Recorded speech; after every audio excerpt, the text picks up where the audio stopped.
everyone, this video was requested a long time ago and I'm so sorry it took such a long time for me to get to this. But anyways, this video is going to be on how to conceal blemishes and under eye circles on your client or on yourself. The first thing that I like to do is for under eye circles, you generally get two shades of concealer. One has a more pinkish tone, one has a more yellow.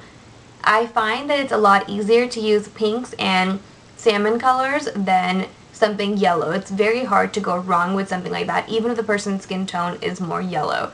So I would first suggest finding something that's a little bit more pink than yellow. Yellow is more of a color that you would use if you have like really bad dark circles, really purple, under eye areas. So even for a client, it's just easier to go with anything salmon colored. So I'm going to be showing you with my Coastal Scents concealer palette.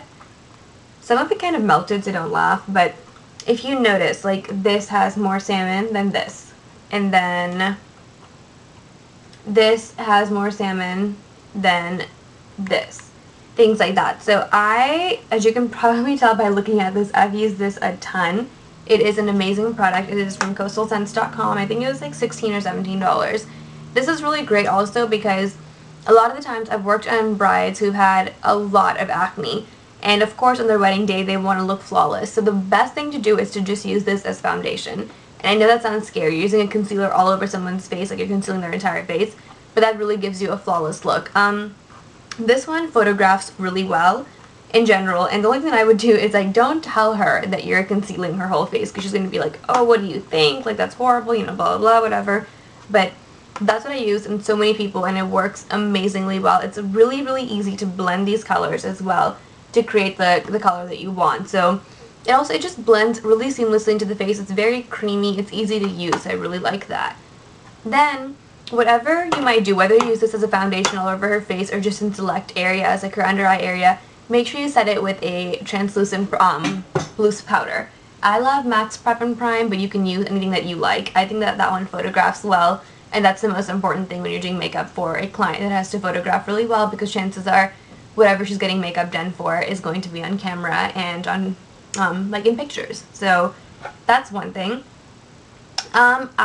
This brand works really well for both things, for all over the face, for blemishes, for under eye circles. But the concealer that I have found for myself that I just think is unparalleled is the Laura Mercier Secret Concealer. You can get these separately in 6 shades. This is number 4, and you can see it's more yellow. And I don't have really dark circles, but yellow seems to look better on my face under my under eye area than something really pink, and I like the way this looks on me. So I really, really like this one. I'm a number 4, and this works really well. Just make sure you set it really well. Now, when you're concealing somebody's, acne or dark spots or whatever on the face, the first most important thing that I like to do is I like to use a primer all over the face, then put on foundation, see what that does. A lot of the time foundations will cover up a lot of what you want to cover up anyway. So put that on first, don't set it with powder, and then put on concealer if you really need it. Just spot treat it. And I like to buff that on with a 224 or 217 brush. These are natural bristles, so it gives you a more natural look more than a synthetic brush. But a synthetic brush kind of like plops the concealer on there and makes it look kind of blotchy in my opinion. So I like these brushes. These are also great for under the eye.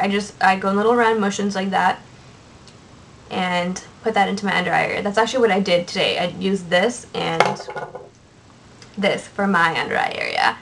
The most important thing to remember is when you set your concealer with a loose powder, just make sure that you don't put on too much loose powder because it'll end up looking really splotchy in pictures and that's not what you want. Another great option to help camouflage under eye darkness is this palette right here by Laura Mercier. It's a Secret Camouflage, and it has 2 colors. It has one that is yellowish and one that is pinkish. What you generally do is you put on the pink one underneath, you put this on, you put on the pink one first, and then you put the yellow one on. Now this one is SC5, they have SC1 through SC6. This is the second to darkest one. However, you probably can see this is extremely light, and to be honest, I just use this one, and that's what I feel like gives me really good coverage, but maybe that's because I don't have really dark circles, so that's what I have on right now. The only problem with this is that this is probably the chalkiest concealer I've ever used in my life. Like, not chalky necessarily, but the consistency is very interesting. It's like a gel almost. So I literally like have to rub like that to get anything off, and that's what it looks like. So you can see it's really close to my skin color, which is good. You don't want your concealer to look like 100 shades lighter or like too dark or anything.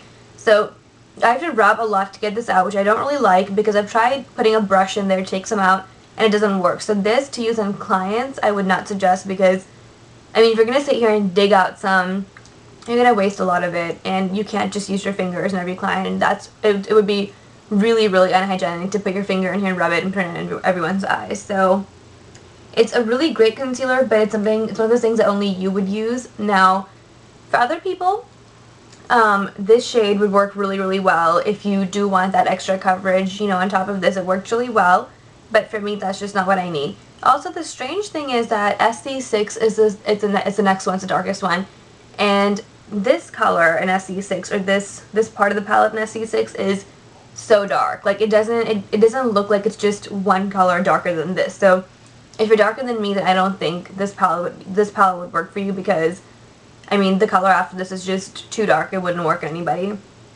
unless you're, you know, a lot darker.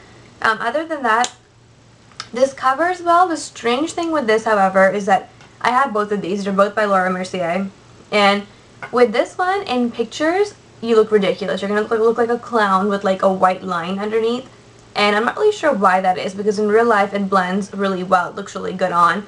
In pictures, it doesn't come off that way. And this is one of those powders, or this is one of those things that if you set it with the powder, it looks good, but if you set it with the translucent powder in pictures, it picks up every grain of the translucent powder. That's kind of strange. I'm not really sure why, because this one doesn't do that at all. This one is one of the ones that blends a lot better than this one does, because it's a lot creamier.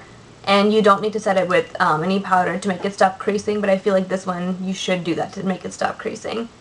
Other than that, both of these, I use a 217 brush to like blend it into like the inner corners, you know, of my eye and the outside here, to make it, you know, really blend seamlessly and to make it go into every little line that I have so it doesn't cake and crease.